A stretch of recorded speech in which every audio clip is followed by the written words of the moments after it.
Всем привет, с вами Андрей, канал Инженер Брунс. Многим блогерам на ютубе зрители делают подарки, но со мной произошла просто невероятная ситуация, и я вам сейчас расскажу, в чем дело. На одном из последних стримов у нас зашел разговор о дальнейших векторах развития нашей мастерской. И естественно, что следующей ступенькой являются станки с числовым программным управлением. Но по сравнению с обычным оборудованием это очень дорогое удовольствие. Цена отличается в десятки, а то и несколько десятков раз. И вот один из зрителей в чате написал, что может подарить для канала ЧПУ станок. Честно говоря, поначалу я даже не особо в это поверил и не думал, что эта затея чем-то закончится. Но после стрима мы с ним связались, и это оказалось правдой.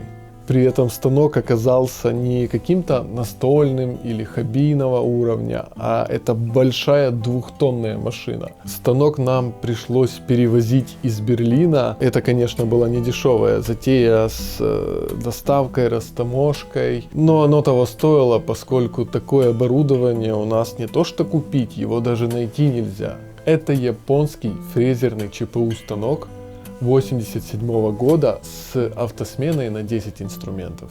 И самое невероятное то, что его характеристики — это предел мечтаний для моей мастерской. Больше не нужно, меньше было бы хуже.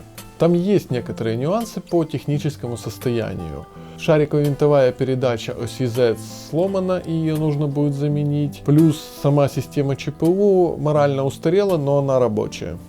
Но если говорить в общем, такой станок — это больше моего предела мечтаний.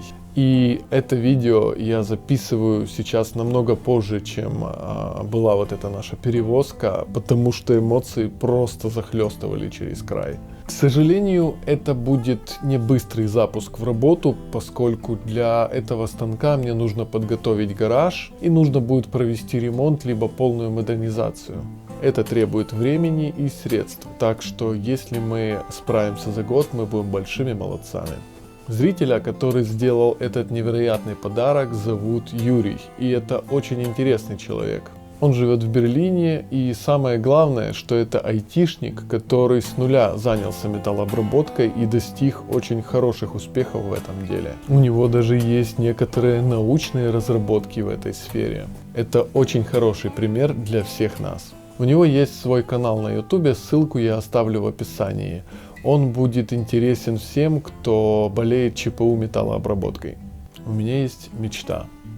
Я в дальнейшей своей жизни хочу заниматься только каналом и только творчеством в металлообработке. И подарок Юрия приблизил меня к этой мечте лет на 10. Юрий, огромное тебе спасибо. Это неоценимая помощь каналу и очень сильный толчок вперед. С таким оборудованием я смогу покорить много новых вершин.